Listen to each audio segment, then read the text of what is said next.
Today I'm going to be watching Tom Hanks talk about the German Autobahn. This should be interesting, really interested to hear his thoughts and possibly stories on the German Autobahn. Let's check this out. Tom, I'm guilty. tell me about you were in Germany, and I was wondering if you were over there working on a film. I was working on a film called Cloud Atlas with Halle Berry and a bunch of other people. Cloud Atlas. What a lovely title. What's the film about? It's very difficult to explain. It's about the Wachowskis and Tom Tickford directed. It'll be out in a year and a half, Dave. I'll be back to chat it up. What is the source material? It's oddly enough, it's a book called Cloud Atlas. Cloud Atlas, yeah. But about a it's about pilot, a bunch of people together and all over time, and how we are all but what is an ocean but a multitude of drops. I know he's going to go right through it. Really great. When in doubt, tight. Have you ever been to Germany, Dave? Been to Germany a couple of times. Germany's a great place. I fell in love with Germany. What did you do there? Where were you, and what did you do? I was in Berlin. I was in Dresden. I had the thing, and I did not drive because I didn't know how to get to the studio. So I had Racer X. My driver drove me every day. Racer X. Yes, it was the best way to describe who he was. He was a German driver. Yes, and he drove me. And the thing he explained to me the deal about driving without any speed limit in Germany. Oh, on the Autobahn. On the Autobahn. Yep. We were driving to and from Dresden from the hotel, and I said, "Why are you driving so slowly?" In this area, you must drive 80 kilometers an hour. Oh. Because there was a little sign 80 with a circle on it. But when you go past the sign that says 120 with a line through it, the gloves are off, baby. You can drive. You can drive. Really? Government is off your back in Germany, and you can drive. The man says drive as fast as you want. Is that right? And I said, okay, we got to drive back to Berlin. I want you to unwind this VW. By the way, I don't know what kind of cars they are. They're all Volkswagens. Do I show them? They might say, but not yet. Okay. Listen, I sweat these bits, Dave. You're fine. Don't pull these out, man. Yeah. Well, you know what? Those five other guys who just do the show. Yours, I lose sleep over, Dave. Well, I appreciate that. I've been working on these bits since Halloween, for crying out loud. Yeah. So I said, driving back, I said, from Dresden to Berlin, drive as fast as you possibly can. And, man, he did. The highways in Germany are as straight and flat as airport runways. And I don't know how fast we went, but I think in the conversion, how do you convert it, Dave? Paul? You just convert it as best you can. You multiply by metric and time. 100 kilometers is 60 miles an hour. Okay, we were going like 120, 130, which I think is 700 miles per hour. And we went, we made it from Dresden to Berlin in about 17 minutes. It was the most exciting, but here's the deal. The cheeks were pushing back like that. Slow down, Racer X, slow down! He actually did stop at one point because he had to pee.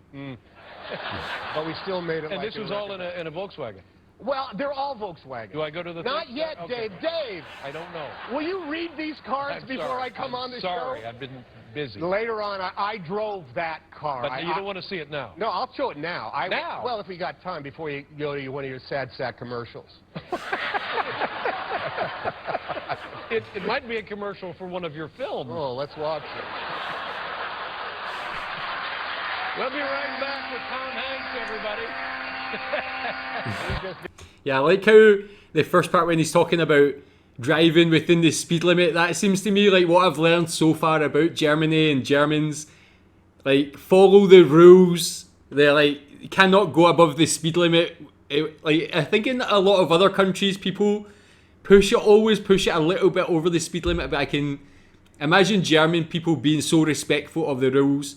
But having this Autobahn just allows them to, like, unleash the speed, man. And, like, yeah, I'm looking forward to hearing the rest of this.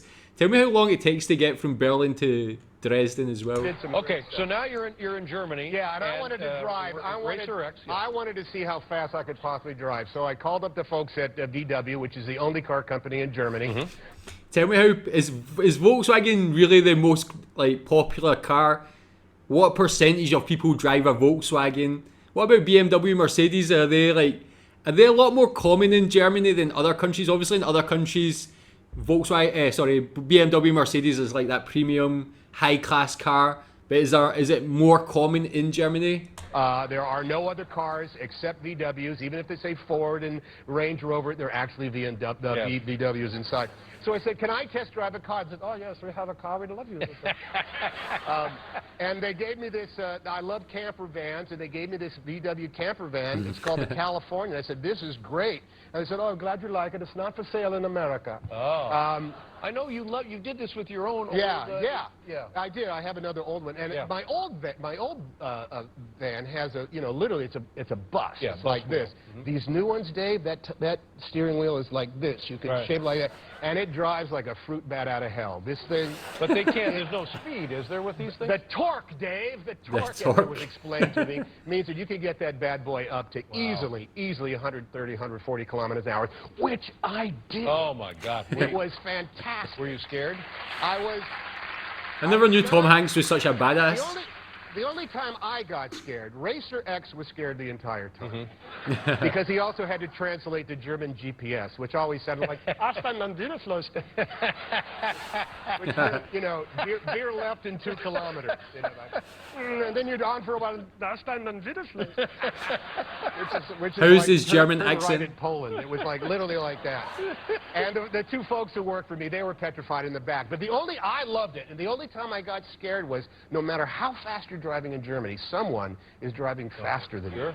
That's right. And you cannot linger in that left lane. If you do, they'll a lot of light flashing. They'll pull your passport. Yeah, Dave. So you gotta get back over. And when another car passes you, when you are driving as fast as physics allowed, it does not pass you like, "Meow." It doesn't. It passes you like this. No.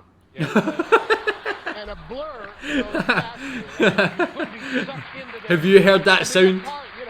Go like that. Yeah, and sometimes it's a red blur, sometimes it's a white, but yeah, it goes past you like that. It's kind of like Romeo.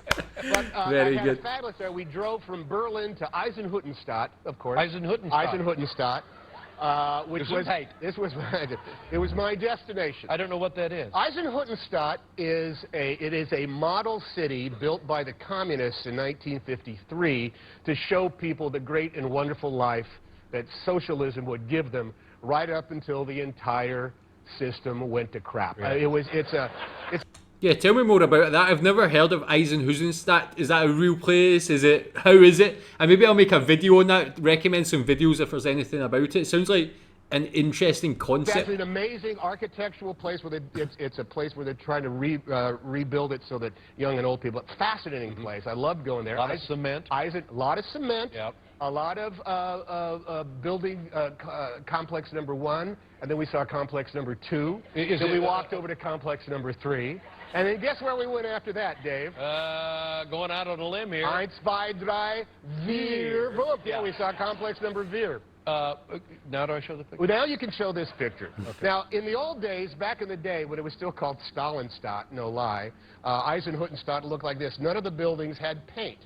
They all looked like this. And this is to prove that that's me taking a picture, and this is what they looked like back then. And isn't that amazing, Dave? You know, I didn't know. I thought that was Racer X. No. Racer X was in the car. I got a great walking tour from a guy who didn't speak a lot of English, but he says, how long do you have for your tour? And I said, well, here's the bad news. I have a bit of a cold and I got to work tomorrow. Yeah. So I got about an hour and a half. And he looked at me like this. Well, this is not enough time to see Eisenhüttenstadt. No, he's very nice. Is there ever enough time to see this picture is this is like from 1962, and that was essentially the socialist store where you would go and buy your orange at Christmas time and your pair of socks from Vietnam in the spring.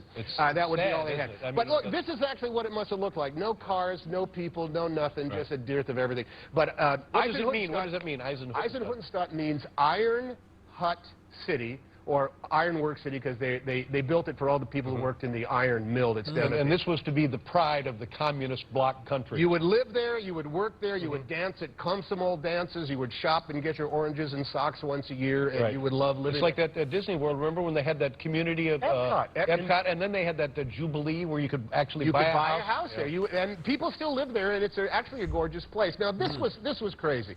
This was a sign that was in Eisenhüttenstadt, I believe. I mean, I've seen some videos about German signage. I have never seen a sign like this before, man. I can't even, I mean, it maybe means something like You live beside the road, don't let your children cross the road because there's oncoming cars. I mean, that is actually that's a bit artistic, man. That's quite cool. I believe that's complex number 3, eins, zwei, drei. And we spent about 20 minutes trying to figure out what the hell this sign means. Can you? God, I do not know, because I'll tell you something. There is not a single house in Eisenach that looks like that. Right. And there are no cars that look like that. This person has been thrown out of a moving car. I think so, yeah.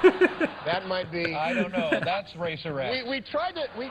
I think we said what this sign actually means in an odd communist kind of way is no dogs allowed. Because there's not a dog in that picture.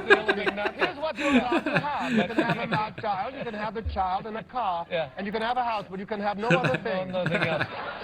And all of this just ahead. 3.2 meters. I don't know what that means. I think that means this sign has been hung 3.2 meters above the ground. Yeah. I don't know. No, I'm making fun. I had a great time. You're making fun of the German. And I got to tell you, I met the Bürgermeister, and I'm going back to Eisenhüttenstadt as soon as I'm anywhere near the Polish I'll border. be with you. We'll be right back with time. Okay, man, that was enjoyable. I mean, as much as that was supposed to be about the Autobahn, I was more interested in that Eisenhüttenstadt place. Sounds very interesting. I have never heard of it, but the concept sounds like something I'd love to learn more about. So tell me more about that. Tell me what you think about the sign at the end. What do you think that means? As a German, have you ever seen a sign like that, first of all? But what do you think that one means? But Tom Hanks on the German Autobahn and Germany in general. Great video.